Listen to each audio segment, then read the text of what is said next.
Que faire pour sortir de la pauvreté? Nous allons à l'école pour être riches, mais il n'y a pas le cours de la richesse. Et on va t'apprendre les Nils dont tu n'auras même pas besoin pour être riche. Beaucoup d'écoles sont des écoles pour être des professeurs, mais pas pour devenir riches. Parce qu'on remplit les gens la tête des choses dont ils n'auront pas besoin. Est-ce que moi j'aurais besoin des abscisses et des cosinus dans ma vie? Vous allez m'apprendre ça. Depuis que j'ai fini les humanités, même pas un seul jour dans la vie, j'ai eu un problème de cosinus et de tangentes. Pourquoi vous m'avez appris ça vraiment? Professeur, tu dois me dire pourquoi tu m'as appris ça. Que faire pour sortir de la pauvreté? Voici un passage. Proverbe 6, versets 6 à 11. Va vers la fourmi paresseuse. Considère ses voies et deviens sage. Elle n'a ni chef, ni inspecteur, ni maître. Elle prépare en été sa nourriture. Elle amasse pendant la moisson de quoi manger. Paresseux, jusqu'à quand seras-tu couché? Quand te lèveras-tu de ton sommeil? Un peu de sommeil, un peu d'assoupissement, un peu croiser les mains pour dormir, et la pauvreté te surprendra comme un rôdeur et la disette comme un homme en armes. Nous voyons que lorsque Dieu veut enseigner Proverbe 6, hein, c'est Proverbe 6, hein?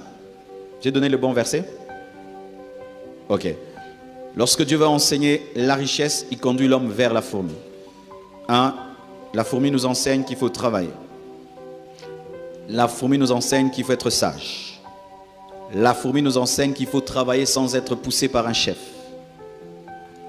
La fourmi nous enseigne qu'il faut préparer le futur dans le présent. La fourmi nous enseigne qu'il faut investir aujourd'hui pour avoir demain. La fourmi nous enseigne qu'il ne faut pas dormir tant que tu n'as pas préparé le futur. Et là, si vraiment une fourmi peut nous enseigner, c'est extraordinaire. Si tu veux devenir riche, il faut travailler. Si tu veux devenir riche, tu dois te former. Tu dois apprendre comment gagner l'argent. C'est pourquoi nous, lorsqu'on va faire l'école Compassion, on va apprendre aux enfants à gagner l'argent, même à 5 ans. Alléluia, il y aura le cours, l'argent. Sincèrement, nous étudions pour être riches, n'est-ce pas, non? N'est-ce pas? Mais on ne donne pas le cours de la richesse à l'école. Ça n'a pas de sens. Nous allons à l'école pour être riches, mais il n'y a pas le cours de la richesse. Et on va t'apprendre les Nils dont tu n'auras même pas besoin pour être riche. Beaucoup d'écoles sont des écoles pour être des professeurs, mais pas pour devenir riches. Parce qu'on remplit les gens la tête des choses dont ils n'auront pas besoin. Est-ce que moi j'aurais besoin des abscisses et des cosinus dans ma vie? Vous allez m'apprendre ça. Depuis que j'ai fini les humanités, même pas un seul jour dans la vie, j'ai eu un problème de cosinus et de tangentes. Pourquoi vous m'avez appris ça vraiment? Professeur, tu dois me dire pourquoi tu m'as appris ça. Il fallait donner de tels cours aux gens qui veulent devenir des professeurs en mathématiques, qui veulent envoyer des navettes spatiaux. Mais moi, je suis allé étudier pour avoir l'argent. Mais vous ne m'avez jamais appris comment on investit, comment on épargne. Tina Sil, sa classe. Mais vous m'avez appris Charlemagne, Napoléon Bonaparte. Donne-moi la main, hein? Si vous ne savez pas, les hommes riches, pour rester riches, ont engendré des écoles pour que vous soyez pauvres. Et vous ne savez pas ça? Cher Congo, les autres nations sont en train de changer la manière d'éduquer les enfants, sont en train de changer les écoles. Nous avons les écoles décolonisées, où nous apprenons l'histoire des autres dont nous n'aurons même pas besoin. Frère, si tu étudies pour avoir l'argent, qu'on t'apprenne comment on gagne l'argent, parce que tu vas avoir le diplôme, mais tu ne sais pas gagner l'argent. Maintenant, toutes ces années, c'était pourquoi?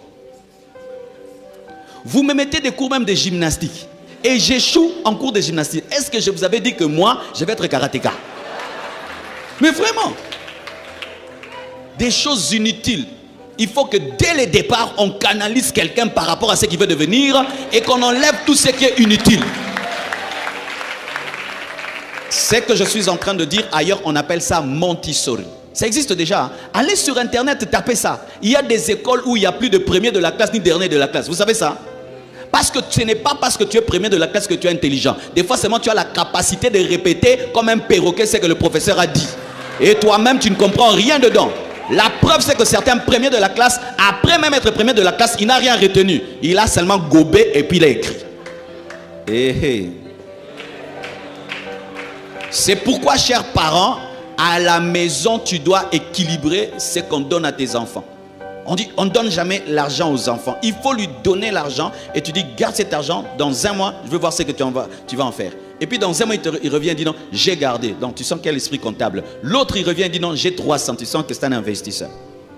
Mais certains devaient être des professeurs. C'est dit, toi, tu dois connaître toute la géographie, toute l'histoire. Tu dois tout connaître parce que toi, tu vas donner cours. Mais moi, je n'ai pas la passion de donner cours. Moi, je vais être un grand homme d'affaires. Mais apprenez-moi comment je vais gagner l'argent précisément aussi au Congo. Ne me donne pas un cours de quelqu'un qui va vivre aux États-Unis alors que je n'ai pas le projet d'y aller. C'est pourquoi la Chine s'est développée et l'Inde est en train de se développer parce qu'ils donnent des cours par rapport à la vision de la nation.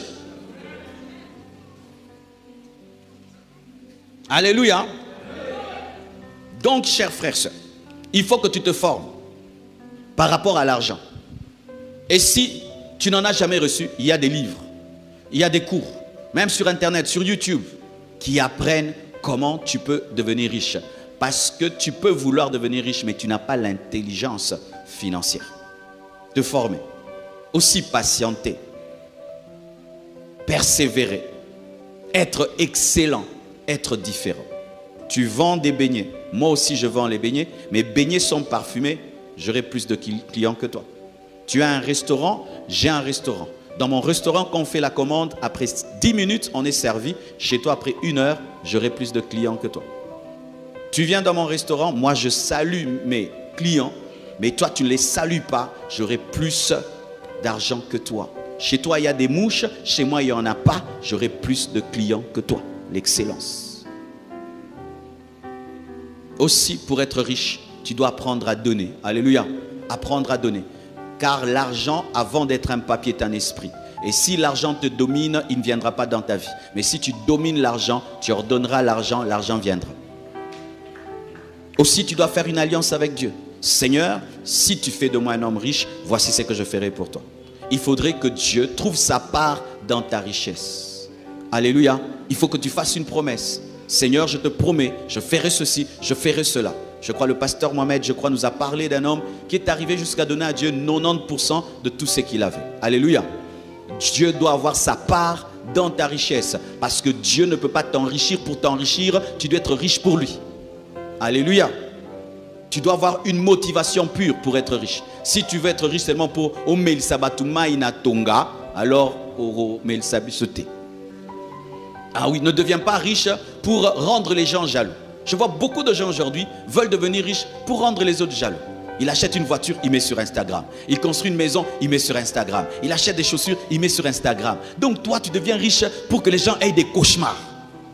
Mais oui, pour rendre les gens jaloux. Pendant même que tu achètes la voiture, tu ne penses même pas au bonheur que tu auras. Tu penses à la jalousie que tu vas créer. Hé, Nachikoté. Tu as une mauvaise motivation. Cherche à être riche pour devenir une source de bénédiction. Cherche à être riche pour soutenir l'œuvre de Dieu, pour aider les pauvres, pour servir à la gloire de Dieu. Qu'au travers de toi, qu'on sache qu'on peut devenir riche sans voler, ni toucher à la magie, ni à l'occultisme. Être une source de motivation et être un modèle pour des générations. Alléluia. Tu dois avoir une motivation pure lorsque tu veux être riche. Aussi, tu dois être un stratège. Tu dois être un stratège. Parce que c'est un monde de la concurrence. Si tu es dans les affaires, tu dois avoir de l'intelligence, tu dois avoir de la sagesse.